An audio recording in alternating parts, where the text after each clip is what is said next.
हर हर महादेव. ओम नमः शिवाय. स्वागत आहे तुम्हा सर्वांचे आपल्या या यूट्यूबच्या खास अशा व्हिडिओमध्ये.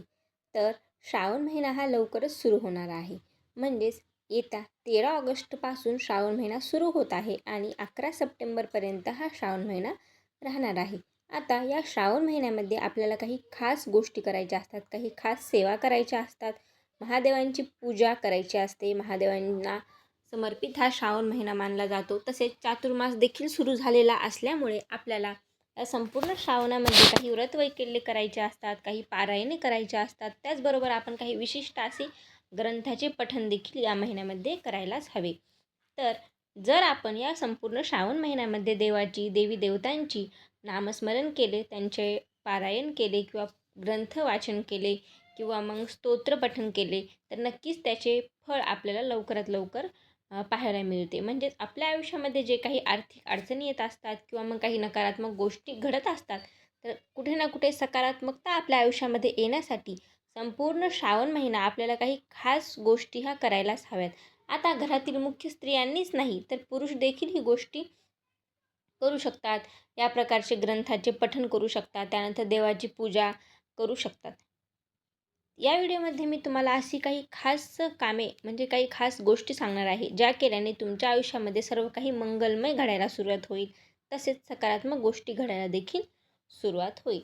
तर सर्वात प्रथम तर आपल्याला संपूर्ण श्रावण महिना महादेवांची पूजा तर करायचीच आहे. महादेवांना समर्पित हा महिना आहे. श्रावण सोमवारी आपल्याला महादेवाची विधिवत अशी पूजा करायची आहे. आता पहिल्या श्रावण सोमवारी पूजा कशी करायची, महादेवाच्या शिवमुठ कोणत्या आहेत, किती सोमवार यावेळेस आपल्याला लाभलेले आहेत श्रावण महिन्यात, या संपूर्ण गोष्टींवर आपण व्हिडिओ ऑलरेडी अपलोड केलेले आहेत आपल्या चॅनलवर. तर ते व्हिडिओ तुम्ही जाऊन पाहू शकता.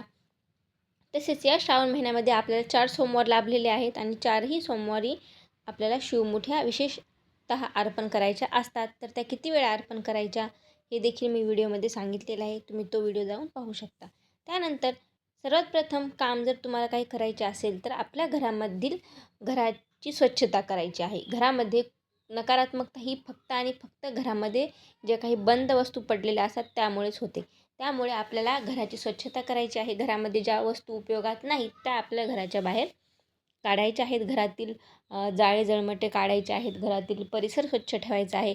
देवघर मुख्यतः प्रसन्न आणि अतिशय असं वाटले पाहिजे की त्या देवघराकडे पाहताच आपल्या मनामध्ये सकारात्मक लहरी येतात. त्यामुळे देवघराचा परिसर देखील आपल्याला स्वच्छ ठेवायचा आहे. त्यानंतर दुसरे काम म्हणजे आपल्याला आपला मुख्य दरवाजा जो आहे तो श्रावण महिन्यामध्ये रोज मुख्य दरवाजावर छान सुंदर छोटीशी अशी रांगोळी काढायची आहे. स्वस्तिक असे मंगलमय चिन्ह स्वस्तिकचे काढायचे आहे किंवा मग तुम्ही गोपद्म देखील काढू शकता किंवा मग लक्ष्मी देवीचे स्वागत म्हणून तुम्हाला तुमच्या मुख्य दरवाजावर लाल कुंकवाने स्वस्तिकाचे चिन्ह हे या श्रावण महिन्याच्या सुरुवातीलाच काढायचे आहे, जेणेकरून की संपूर्ण श्रावण महिना लक्ष्मी देवी ही तुमच्या घराकडे आकर्षित राहील. त्यानंतर तिसरे आणि अतिशय महत्त्वाचे काम म्हणजे या महिन्यामध्ये आपल्याला महादेवाची पूजा तर करायचीच आहे, परंतु त्याचबरोबर आपल्याला आपले जे कुलदैवत आहे, कुलदेवी आहे, त्यांची देखील पूजा, त्यांचे देखील जे काही दुर्गा सप्तशती पठण करायचे आहे. त्यानंतर मग मल्हार सप्तशती असतात, असे जे प्रकारचे ग्रंथ असतात आपले कुलदैवत किंवा कुलदेवीचे, ते तुम्हाला पठण करायचे आहे. कुलदेवीची ओटी भरायची आहे. घरातले घरातच का असेना आपल्याला आपल्या कुलदेवीचे स्मरण करून तिची ओटी भरायची आहे.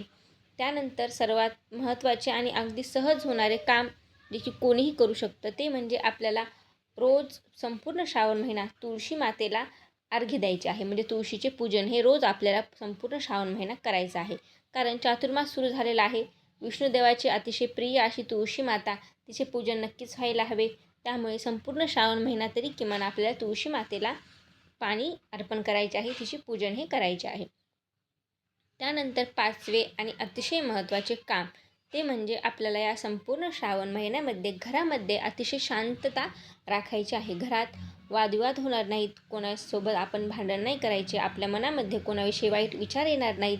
तसेच आपल्या घरातील वातावरण कसे शांत राहील याकडे आपल्याला जास्तीत जास्त लक्ष द्यायचे आहे. कारण श्रावण महिन्यामध्ये महादेवांचं तसेच आपण विविध प्रकारच्या देवी देवतांचे पूजन करणार आहोत, विविध प्रकारचे ग्रंथ पठण करणार आहोत.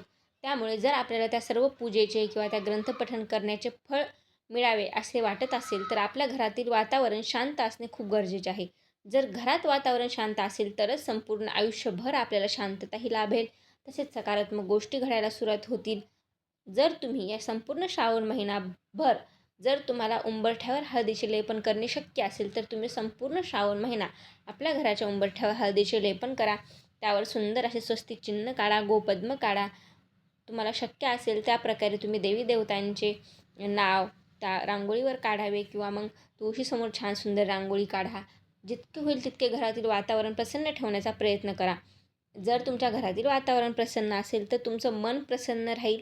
मन प्रसन्न असेल तर तुमचं कामात लक्ष लागेल आणि कामात लक्ष लागलं तरच तुमच्या घरामध्ये जे काही आर्थिक अडचण असेल तर ती आर्थिक अडचण कमी करण्यासाठी तुम्ही काहीतरी प्रयत्न करू शकाल किंवा मग काहीतरी तुमच्या आयुष्यामध्ये नवीन गोष्टी घडतील आणि त्यासाठी तुम्ही अतिशय सक्रिय होऊन कामास लागाल. त्यामुळे या संपूर्ण श्रावण महिना शक्य होईल तितके देवाची पूजा करा. सकाळी लवकर उठा, महादेवाला पाणी द्या, त्यानंतर तुळशी मातेचे पूजन करा, हळदीचे लेपन करा, उंबरठ्यावर छान सुंदर अशी रांगोळी काढा. जर तुम्हाला रोज हळदीचे लेपन उंबरठ्यावर करणे शक्य नसेल तर किमान श्रावण सोमवारी तरी व पौर्णिमेच्या दिवशी अशा काही दिवस असतात जे मुख्य दिवस जसे की अमावस्या, श्रावण सोमवार, त्यानंतर मग सणवार, त्या दिवशी तुम्ही हळदीचे लेपन उंबरठा आवर्जून करावे. छान सुंदर अशी नक्षीदार सुबक अशी रांगोळी दारासमोर काढावी, देवाचे स्वागत करावे व रोज संध्याकाळी तुळशीसमोर शुद्ध तुपाचा दीप प्रज्वलित करावा. महादेवांचे पूजन तर आपण प्रत्येक सोमवारी करणारच आहोत. महादेवांचे विधिवत असे पूजन करावे. अतिशय मनोभावे भक्तिभावे केलेली पूजा कोणत्याही देवाला प्रिय असते. त्यामुळे कोणताही दिखावा न करता किंवा यूट्यूबवर इकडं तिकडं कोणी काही सांगत आहे अशा प्रकारे पूजा करा, तशा प्रकारे पूजा करा, असं केलं तर देव प्रसन्न होतील, तसं केलं तर देव प्रसन्न होतील, याकडे लक्ष न देता काही गोष्टी आपल्या हातून चुकल्या तरी देखील देव आपल्यावर नाराज होणार नाहीत. कोणताही देव कधीच आपल्या भक्तांवर नाराज होत नाही. काही गोष्टी ह्या चुकतच असतात. आपण माणूस आहोत, चूक आपल्या हातून होणारच. त्यामुळे काही गोष्टी पूजेमध्ये कमी पडल्या किंवा काही चुकलं तर मनामध्ये नाराजगी न ठेवता सर्व काही त्या देवावर सोडून द्या आणि अतिशय मनोभावे भक्तिभावे पूर्ण श्रद्धेने विश्वासाने उपवास करा, देवाची पूजन करा, ग्रंथाचे पठण करा. तुमच्या आयुष्यात सर्व काही मंगलमय होईल. घरामध्ये सर्वत्र आनंद असेल आणि तुमचं मन देखील सदैव प्रसन्न राहील. आशा करते तुम्हाला या व्हिडिओमध्ये सांगितलेली जी काही माहिती आहे किंवा जे काही माझ्या मनातले भाव आहेत ते तुम्हाला आवडले असतील. जर तुम्हाला हा व्हिडिओ आवडला असेल तर व्हिडिओला लाईक करा, चॅनलला सबस्क्राईब करा आणि जास्तीत जास्त लोकांसोबत हा व्हिडिओ शेअर देखील करा. तर पुन्हा भेटू अशाच माहितीपूर्ण व्हिडिओमध्ये. तोपर्यंत तुम्हा सर्वांना हर हर महादेव, श्री शिवाय नमस्तुभ्यं, ओम नमः शिवाय आणि श्रावण महिन्याच्या हार्दिक शुभेच्छा.